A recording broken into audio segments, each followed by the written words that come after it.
back in the 1950s, most people aren't aware of it, but there was a scientific storm in America all through the late 50s about this thing out there in space, because the astronomers were all watching it, and that was back when they weren't afraid to talk about it. It was in the science magazines. I mean, I had a subscription to, like, Popular Science, and hell, it was on the front cover of the magazine one day in, like, 1961. And I was really excited when I saw it, because here's this giant red planet on the horizon of the California coast, and a humongous tidal wave coming in towards the coast, and having grew up in the mountains of the Sierras, and this thing in the magazine, it said this tidal wave coming in was going to be at least 3 miles high, and I went in and showed it to everybody in the house, and they laughed, and they said,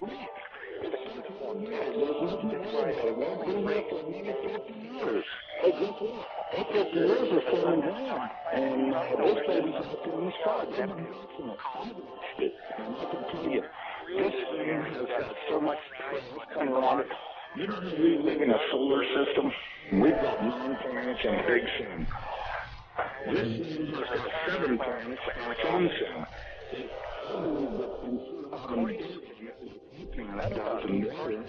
I think this one is just a big, bright, reddish-orange iron ball because it's giving off all this red iron oxide dust out into the atmosphere. At first, it was just a teeny little red speck of fuzzy red dust in the distance, but over the years, as it went by and we watched it, it got bigger and bigger and bigger. And then finally, about 2008, we could see this thing like it was across the street, and we could see that it was a blazing hot ball of fire, giving out sparkles of red iron oxide dust for thousands of miles in every direction. And you could see the planet circulating it. Now, I'll tell you one thing that I really am nervous about. I think this thing's got a planet like ours circling it. This is its own solar system. We're about to have a solar system come through the middle of our solar system. This can't be good. But unfortunately, it looks as though that's what's going to happen. Hopefully nothing in this mess will hit us, even though it does say it will in the Bible, at least as it does in my Bible. It says we can expect all kinds of problems. We were looking at asteroids. Right close to this thing, there's asteroids that are floating around right near that are orbiting the main sun itself. These things appear to be about 500 miles across. And as you go back into the tail, you get into meteorites that go back for millions of miles in the tail. This thing looks like a giant red teardrop-shaped dust cloud. And you can see, if you're able to see it up close like we did, you can see every speck out there. I guarantee you there's trillions of meteorites following this thing. Now, these CIA people that I know say that we're not going to be that close to it when it goes past us. They're saying that in order to attain breakaway speed, when it comes up around the backside of the sun, its speed will at least double, possibly more, which will put it here earlier than everybody is saying it will, and that this thing will probably be about 20 million miles from us when it crosses in front of us. And then as soon as it flips us upside down, we're going to go into its debris-filled tail and be pelted with meteorites. And, of course, in the Bible it says they will talon 70 pounds. So if you've got 70-pound meteorites falling like hail, and I can guarantee you they will be falling like hail because there are that many in the tail of this thing. This thing has got a tail loaded with trash. I mean, it's incredible the amount of stuff that's in this thing's tail. And we're going to go right through that tail, and if it doesn't beat everything on the surface of the ground into a flat putty, I don't know what it'll take. I tell everybody, you better be at least 20, 30, 40, 50 feet on the ground and have either concrete or stone above you, because it'll break through the roof or whatever you've got if you don't. These CIA guys told me that this pole shift will probably happen from start to finish in around 28 minutes. That doesn't give you a lot of warning. When you see that thing out there in the sky, you're going to have to run as fast as you can to your underground facility, because this is going to happen so fast. Now, see, here's another thing nobody's talking about. You've got this giant iron planet that they say is 47,000 miles across, getting ready to come up past us, And when it starts to approach us, it's going to start and have real serious effects. So is it a planet or a failed star? It's not a failed star. I saw this thing up close. It did not look like a failed star. It looked just like our sun. Right. Okay. Would you call our sun a failed star? No. Okay. Well, you had said planet. I wasn't sure if it was like a failed star brown dwarf or a full sun. So it's a full sun? It looks to me like a miniature sun, just like the one we have. The only difference is our sun is giving off flames and stuff, and this one's doing the same thing as it, but it's giving off this apparent that this thing is just orange hot. I mean, to tell how hot it is, I was told that they estimated between 5 and 10 million degrees, but, I don't really know, if that's right or not. I mean, it's got to be pretty hot because it's sending all of this red iron oxide dust out into space around it. Right. And it's got this enormous, and I mean enormous, at least 50 or 100,000 miles on each side of it, this red dust cloud that goes all the way around it. I know when we were watching it, as it started to make the upward swing to approach behind our sun, it was amazing. The red dust cloud settled down. Instead of being round, it started to settle down into a V, like wings, upside-down wings. Right. And I thought, boy, I wonder if that's where the ancient Sumerians got the idea this thing had wings, because, centrifugal force is a funny thing. When it comes back up around the planet, when we see it in the sky, my guess is it's going to look like it's got wings because centrifugal force is going to be pulling the red iron oxide dust and particles out to one side, and then as it starts to climb out and go away from us, listen, I was told that this thing's magnetic field is going to be so strong, anybody that does not have a padded lead helmet to wear will have their brain gutted for everything they ever knew, and they'll be a complete raving moron after this thing passes. They'll they won't know, they'll pee in their pants. They won't have a clue what's going on, because this thing will gut their brain. And I was reading a deal in my Bible. It says that after this happens, that nobody will care because they won't be able to remember it. Well, of course, I was told by somebody the reason that is because the electromagnetic field from this thing will be so strong, because, see, as it comes up underneath of us, it's going to start and pull us toward it. And then, just like a pair of big magnets, all of a sudden it's going to lock onto us. And when it does, it's going to be like the Jolly Green Giant hit the earth in the ass. It's going to send a jolt 500 to 1,000 foot high. This is what I'm told. 500 to 1,000 foot high shock waves all the way around planet Earth. They'll be so bad that in a lot of areas that don't have good solid soil, it'll fluff it so badly that you'll practically be like you're standing in quicksand. And that this thing's magnetic field will literally gut your brain of everything. And so you may want to give some thoughts to getting you some sheet lead, build you a little lead helmet to wear, like a little motorcycle helmet to protect your entire brain and the back of your neck, so that way this can't happen. Because, if these guys are right about this, and I'm pretty sure they are, because I know for a fact they know what they're talking about when they say stuff. And and it does sound reasonable to me, knowing what I do about electromagnetic energy, that this could happen. And it very easily could gut everybody's brain for everything they ever knew, and they'll stand there and pee in their pants and go, gee, what was that? And that's if they still know how to talk. And there won't be any doubt in anybody's mind, because this thing's going to look like a big red dragon, exactly like all the ancient Sumerians and the Chinese and all the rest of them that had documented this thing's passing before. It didn't look like a white ball or a snow cloud or nothing. It looked like a big red iron oxide dust cloud with a superheated star in the middle of it. And I mean, and that's what we've seen. So, I don't care what anybody else says. There's a possibility. There's more than one thing out there. I watched it through the Hubble Space Telescope, and when this thing looked like it was across the street, the Hubble got cut off and they encrypted it, and that was the end of any transmissions we had to watch.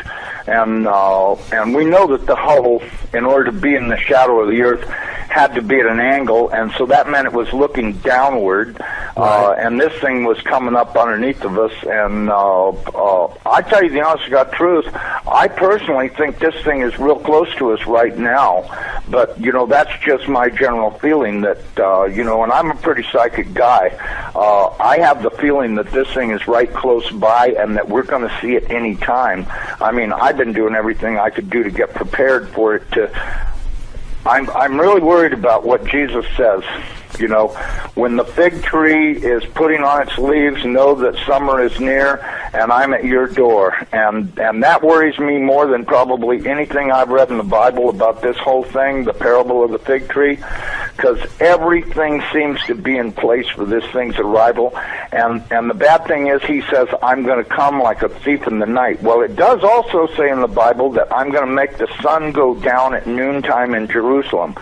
Okay, if that's the case, there's only one thing that'll make the sun go down, not hit the horizon, down, go down at noontime, and that's if the planet experiences a pole shift. Okay, I got a quick question that you can probably answer really quickly and then continue from the chat room. Wants to know if you're talking about Planet X or Elenin, and I don't think, I've never thought Elenin is Planet X. Cheryl's pretty stuck on that, but I think Elenin, as a result of it, it's a comet that's been kicked in. Elenin is extinction level event Nibiru is near. Right. Does that explain it? Yeah. Okay, because listen, they've known about this thing forever. And I mean, they've known about it forever. I mean, if I read about it in a science magazine in 1961, that tells you that, I mean, it's only 1,800 years away. How could they not be able to see it when it came around the backside of the last sun and headed this way? Right. You have to know they've been watching it, because if you know, Carl Sagan was showing stuff that they took with their old telescopes that was billions and billions of miles away, and this thing's only 1,800 years away. Well, and by 1930 it was only 70 years away. You know, we do estimate that this thing, let me give you a thing, maybe you can figure out your own timeline. We estimated that this thing is traveling around 3,500 miles an hour, okay? Okay. That was our estimate of its speed. Now, it has been picking up speed, and that's the reason why we think it's going to arrive early, because when it comes around the backside of the sun, it's got to double that speed in order to attain breakaway speed to leave the sun and not wind up orbiting it. It's never orbited the sun in the past that we know of, so that means that it's going to have to attain breakaway speed to head back out into space. Now, you look at the NASA videos, photos, and all this other crap those morons put on the internet. This thing is coming in. It's going to, as soon as it goes around the top of the sun, it's going to go back out into space. Right. And it's going to do this really fast. When it goes past us, it's going to go past us so fast that we'll almost have no time to get ready. That's my opinion. But, you know, just drawing it out on paper a few times and thinking about it, and I went, you know, if this thing picks up enough speed to make breakaway speed, then that means it's going to come past us. You know, this thing, according to what I was told, is that this thing is approximately 47,000 miles in diameter, you know, 4 or 5 times the size of the Earth, and it'll come past us, and we won't have a lot of warning, and we won't get to see it in the sky until it's on us. I think the NASA timeline is completely off. I think this thing's going to arrive much earlier than they say it is. You know, I know they're saying October, but, you know, if you look at the, you know, now, I was told that the poles are not shifting at 42 miles a year. They're shifting at 42 miles a day.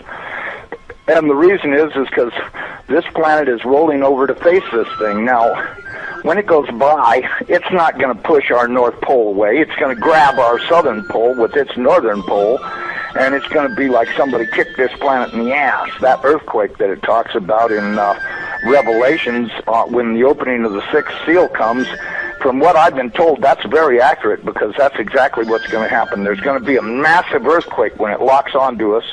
As it goes past us, we're going to follow it right upside down. The oceans are just going to be roaring from pole to pole, as you could well guess they would, because if you take a planet that's 7,000 miles across and roll it upside down in 30 minutes, you're going to have some... Let's go to Chris in North Carolina. You're on the air. Welcome. Yes, sirs. This question's for Dan or Steve Quell. Sorry, I was about to say Dan Quell. That's weird. It's okay. Dan Quell's. Go ahead. My question is, do you think the government already knows about an impending doom from Islamic terrorists in the Jade Helm area? Do you think that's going to implement martial law?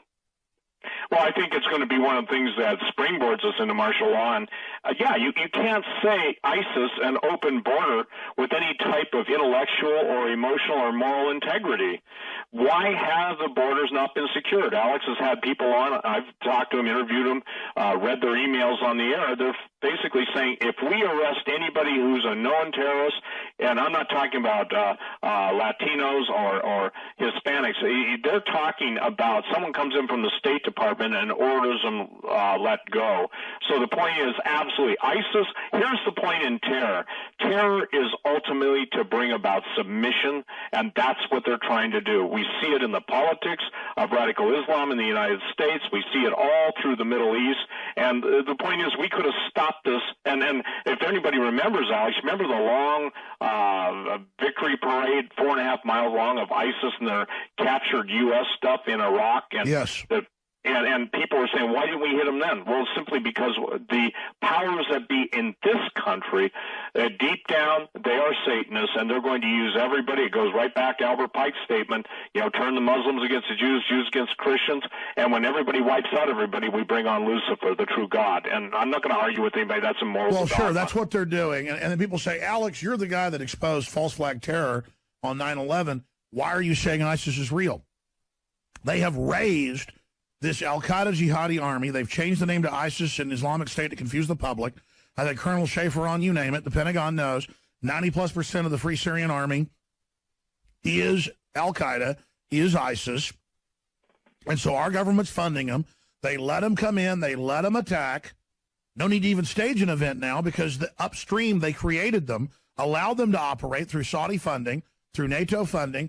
Then they can take our liberties in the response to ISIS.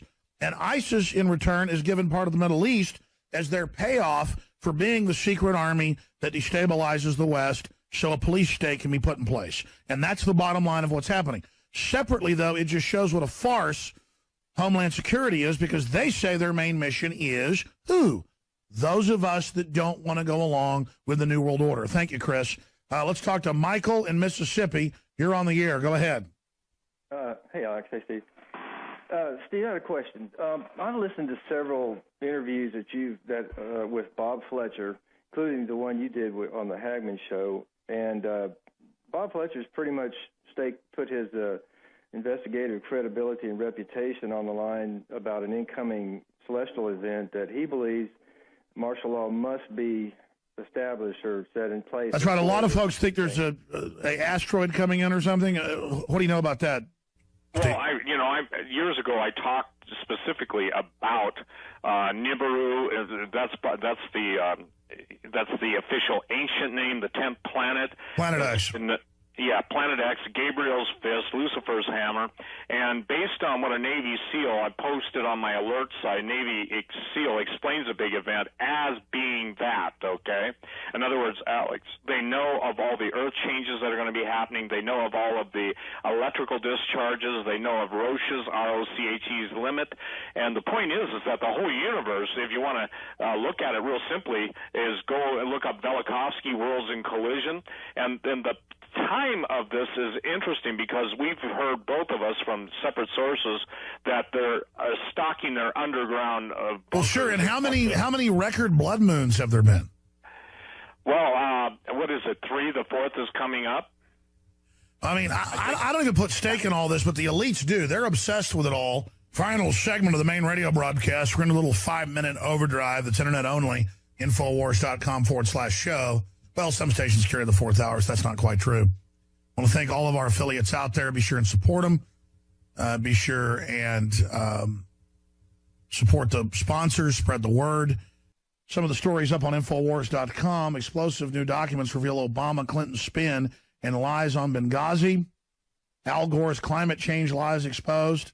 The latest on that. Now he says in a few more years we'll be all flooded and dead, basically. Of course, he said in 2007 it would be by 2013.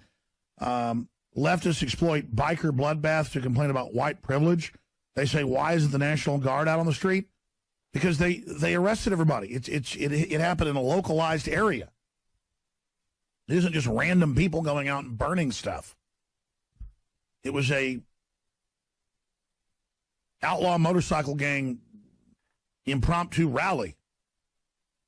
And the whole thing's very suspicious. Now they got a giant rot rally coming up in Austin, Texas, and who knows what's going to happen with that. Most of the bike riders are great people. I don't care if you want to wear an outfit and be part of a club. Talking about the criminal groups claim they're anti-establishment, but all I see is them working with the establishment, their drug dealing and all the rest of it. Going back to Steve Quayle, we're taking phone calls. Steve, what do you think is really going on with this? I mean, you say you have some questions about it. Why does everything keep popping up in Texas? Well, I think that Texas, number one, has one of the strongest real-based economies in the world without massive amounts of debt. Number two, it's the spirit of the Alamo. Number three, it basically is because if that secret agreement that is in place, that I've been told that you've been affirmed that it is too, to return Aztlan to Mexico, then obviously the greatest resistance is going to come from Texas. Texas has a history, and by the way, wasn't there a TV series out or HBO special called The Sons of Texas?